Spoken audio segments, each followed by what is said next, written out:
Hello everybody, welcome to the Comic Game Movie Show. My name is Deshaun and today I'm here to review Hawkeye episodes 1 and 2. I decided to review them both together because in my opinion they work better together as a complete one episode. Like honestly, if you look at episodes 1 and 2, they work better as one big 2-hour episode, one big 2-hour premiere. It really does work together, and although a lot of people were speculating why they were releasing 2 episodes, like why are they releasing 2 episodes instead of, you know, the usual 1 episode at a time, and a lot of people speculated about that. And now looking back at it, they probably should have done the same thing with WandaVision. They probably should have released the first 3 episodes of WandaVision because they worked, because I think that the first 2 episodes kind of let, like, people like me and you, where we were still in, it left some people in the dark. And I think that 3rd episode, if that 3rd episode, because like, reviewers got the first 3 episodes of WandaVision, and they had a nice, better opinion on it than we did when we just had, you know, 1 week at a time.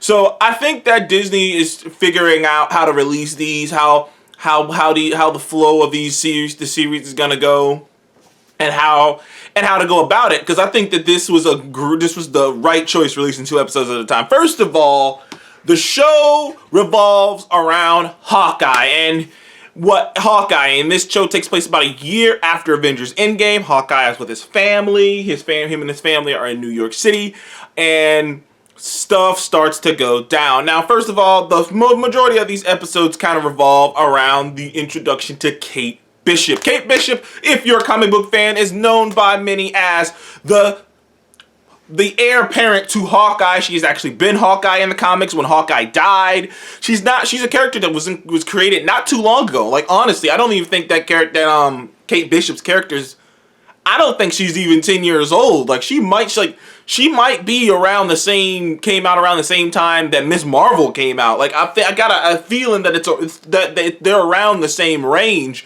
of time frame. So Kate Bishop, the character of Kate Bishop, has not been around for a very long time, and she's become an instant fan favorite in the comics. She's right up there. Her, Miles Morales, and Kamala Khan, they have really kind of become the new, like some of the new guns that Marvel have made, like in the last recent years. Like, you know, it's hard right now in both Marvel and DC for new characters to show up and shine, because not only are, you know, a lot of creators nervous about even making new characters because they don't have any rights to those characters, as we talked about before in many cases with like characters like the Winter Soldier and Ed Brubaker. So less and less artists and creators are willing to even create new characters for Marvel and DC. They rather just work on characters and work on stories. That's fun, but they rather not create new characters because they're not going to get too much for it. But in the recent years, characters like Miles Morales, Kate Bishop, and of course Kamala Khan have become up and comers, have become successful up and comers who have held their own comic book, who have held down multiple comic books, and who have all now been in films and shows. And like, it's just a great time to be a Marvel fan, to see these characters get going so quickly. But Kate Bishop has always been an interesting character. And plus, this show is heavily based off of the Matt Fraction comic. And I always say that I can't pronounce the artist's name, something Aha. I can never say his name. I think it's like David Aha or something like that. But this comic book is fantastic. In fact, I'm probably gonna I keep saying I'm gonna do this, and then I just like don't think about it. I keep saying every time an MCU thing comes out, I'm gonna do a review of a comic book that I think is a good indicator of that. And I'm gonna do this because I'm gonna put out a review of the Ed Brubaker's Hawkeye, Hawkeye, because that comic was awesome. Like honestly, I read that comic years ago. Read it years ago when I even heard the inkling that there were gonna be. First of all, I read it because I heard so many people say it was amazing. Secondly, when I heard the inkling that there would even be a Hawkeye movie or project, I was like, you know what? I want to go read this comic because I've heard so many good things about it, and I love the fuck out of it. It's a great comic. It has such a great sense of humor. It's so down to earth. And Hawkeye is just such an everyday dude, and he's just such, you know, and he's dealing with so much. And clearly that Hawkeye is very different than the one we have in the MCU, but this show is heavily inspired by it in terms of tone, in terms of the artistic, the way it looks.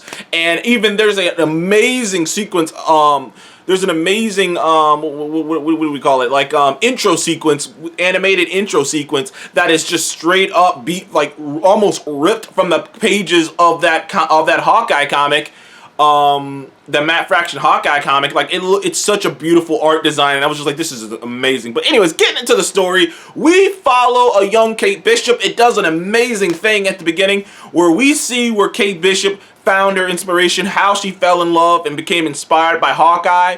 And she was there during the battle in New York in 2012. She was a little kid. She was about 10 years old. And the battle destroyed her building, well, destroyed a big chunk of her building.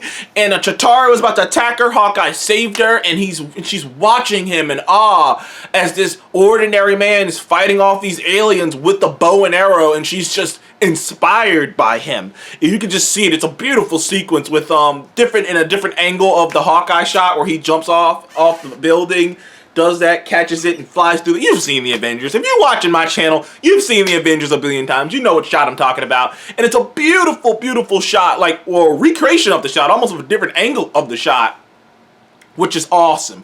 I'm loving the MCU going back and, like, tying characters in. I don't mind things like Shang-Chi. Like Shang-Chi, where nothing in Shang-Chi's really tied in completely to the MCU. Outside of the Wong appearance in the post-credit scene, nothing in Shang-Chi is really tied. It's really its own thing, in a way.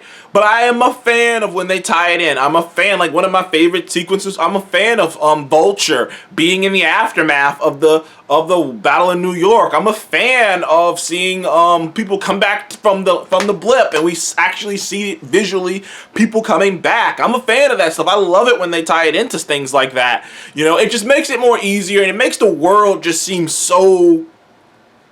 It makes the world seem so synergistic, if that's a word. I mean, it makes everything just go so smoothly, and you know, like Quentin Beck, Mysterio. Oh, that's the technology from Civil War. Actually, he's the man who created the technology. Like, I love shit like that. It just makes it easier.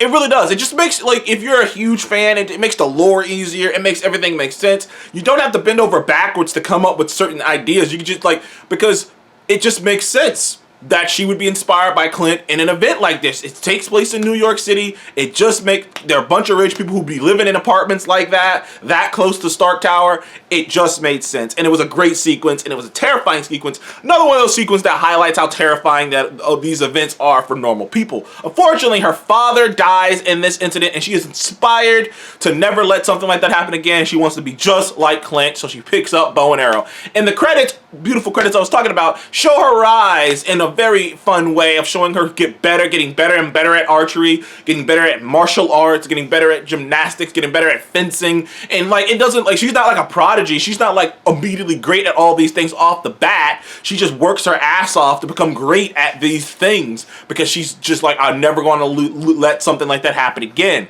Pick up with her in real time. She's in school doing crazy stuff. Don't want to get too much into the details. Long story short, her mom's dating a new dude, may or may not be a villain. He is technically the guy's villain in the comics, but I don't want to get into that. Maybe they change it up, who knows.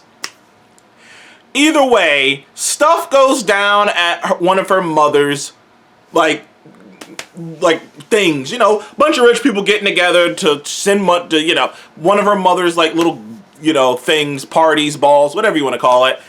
Things go down. Some random dudes, the Tracksuit Mafia from the comics. Well, they were called the Tracksuit Draculas in the comics. The Tracksuit Mafia shows up, robs this fucking place, which apparently they were running an illegal auction in the basement of this damn place where they were selling Ronin stuff, which they said they somehow stole it from the wreckage of Avengers, you know, compound, you know, when it got destroyed.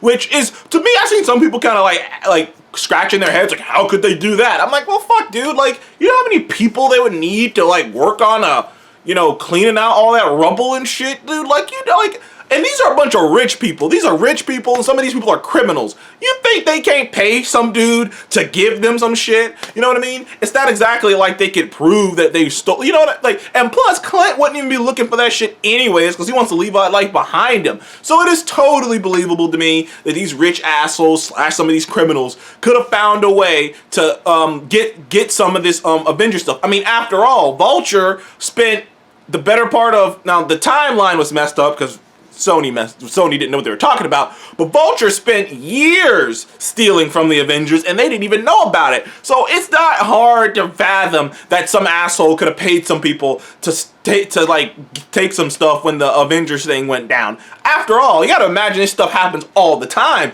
There's an awesome one-shot, Marvel one-shot called Item 43 about like these teenager who like finds a Chitauri gun. It's a cool one, actually, because it's a scary one, because it's like, oh, something that could happen. He finds a Chitauri gun, he picks it up, and he figures out how to make it work, and he's gonna, like, rob banks, and he's gonna do all these crazy shit with it, and it's like, it's one of those scary things where you don't understand how hard it is. Like this shit's gonna get out there. Like, people are, like, and especially now, people have to be well adjusted to this shit going down, especially criminals. They are just waiting to jump on that shit. Same like Vulture and Spider-Man Homecoming. So, but I digress. Thing goes down. Kate has to jump into action for her first time out as a superhero, and she is holding her own. Clearly, she's still rusty because she's still getting her ass. She's kicking their ass, but she's not. What's the word I'm looking for? She's good. She has raw talent, but she doesn't have this. She doesn't have the season, the veteranness, the season knowledge to know what not and what to do. Like she's still getting her ass kicked. She still is in bad, precarious positions, but she's doing the best she can do. Either way, the episode wraps up with the discovery of the death of a man who was arguing with her mother. Maybe he was killed by her fucking mom's boyfriend. We don't know. There's a lot of mystery afoot. And the two meet up, and Kate and Clint meet up at the end.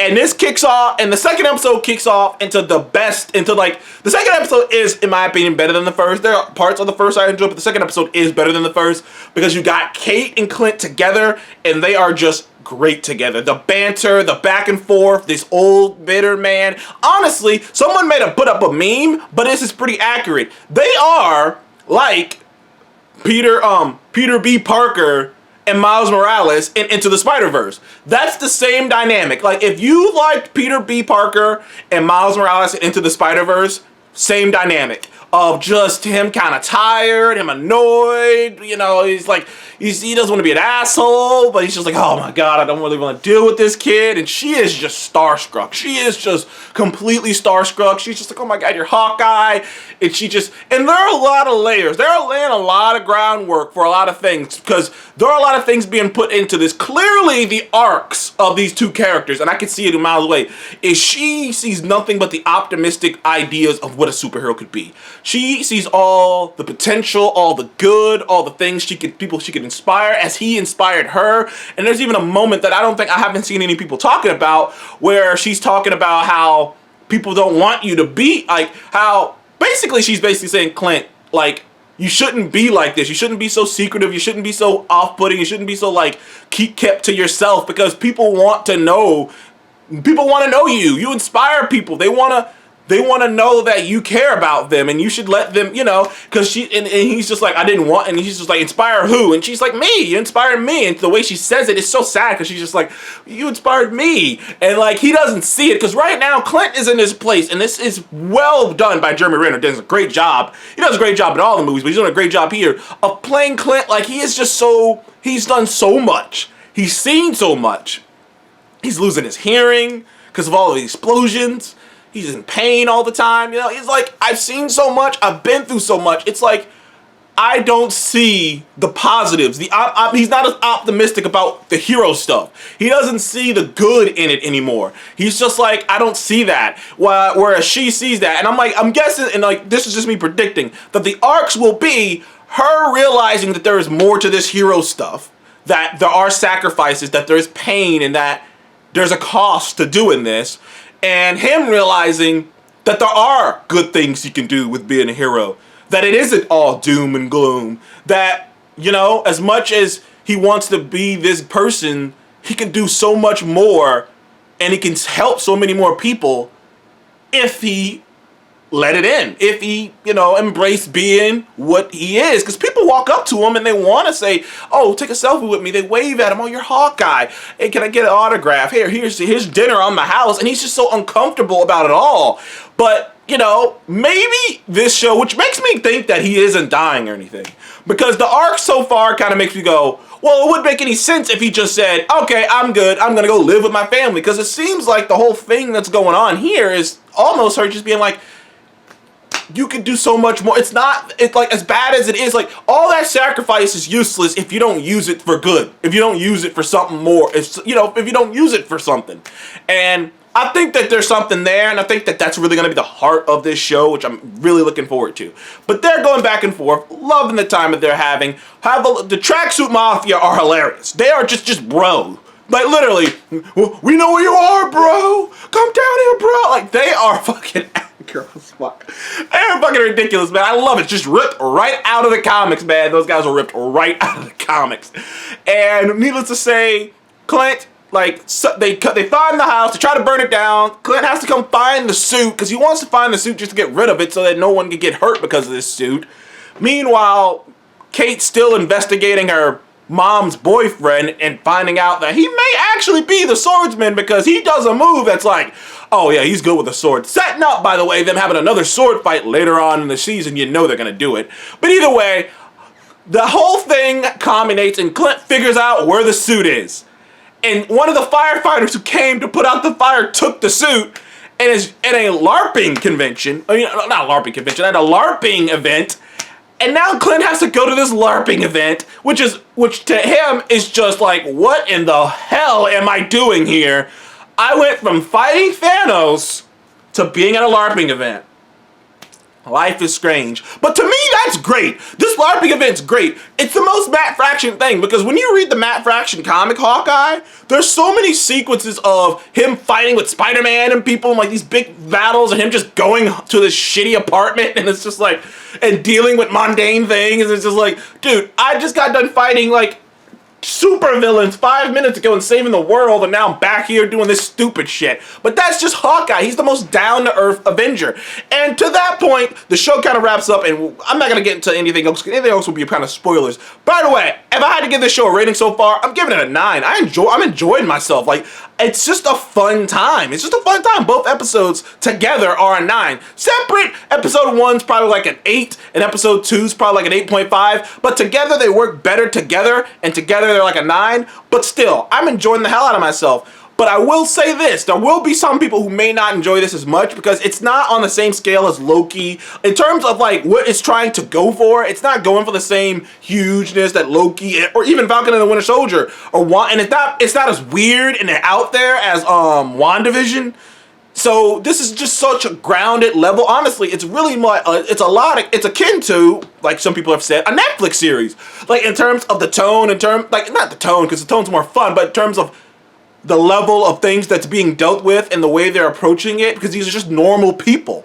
Hell, Hawkeye hasn't even shot in a bow yet. He hasn't even shot in an arrow yet in these first 2 episodes. But you can feel it ramping up to some cool action set sequences. I saw a clip of the car chase sequence that was on Disney Plus a couple weeks ago, and that looked really cool. We haven't even gotten to that yet, so I'm looking forward to that. That's probably going to be awesome. I am excited for this show. Anyways, guys, what did you think about Hawkeye's episode 1 and 2? What did you think about Kate Bishop and Hawkeye? What are you loving the most about the show? And who do you think is going to be the villain? Could be Kingpin. I still think her mom's going to end up being Madam Mask, but we'll see. We'll see. Anyways, thank you guys for joining the Comic Game Movie Show. I'll see you guys on the next one. Goodbye.